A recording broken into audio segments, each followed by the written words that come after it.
What is the two type of reaction that you need to know? Any idea? Very good. You ada endothermic dan kita ada exothermic. Kita ada endothermic, kita ada exothermic. Okay? Yes, very good. Okay, abang, kakak, tengok kat sini ada benda yang penting. Endo ni daripada perkataan asal dia adalah enter. Enter. And exothermic ni daripada perkataan asal dia tu adalah exit. Faham tak? Apa yang enter? What is exit? That's a different story lah.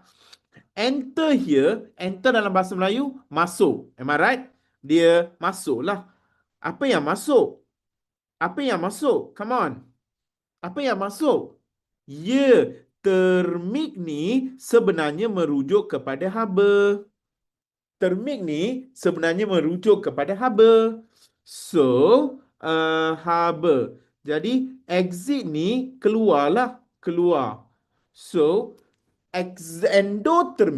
endotermik bermaksud haba masuk. Haba serap.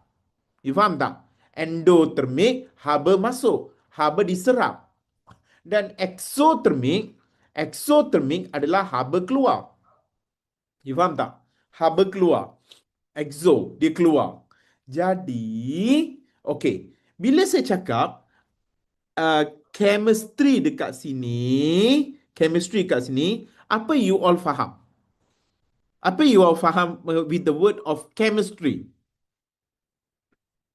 Kimia. Come on. Very good. Jawapan bagus. Art betul. Very good. Alicia betul. Animals there. Itu pun betul. Chemistry ni sebenar-benarnya merujuk kepada reaction. Dia sebenarnya merujuk kepada reaction. Okay. So, apa tu reaction? Tindak balas. Tindak balas kimia. Apa tu tindak balas kimia? Come on. Apa tu tindak balas kimia? What become what? What become what? Dalam satu tindak balas kimia, apa jadi apa? Come on. Ada idea tak? Dalam satu tindak balas kimia, apa bertukar jadi apa?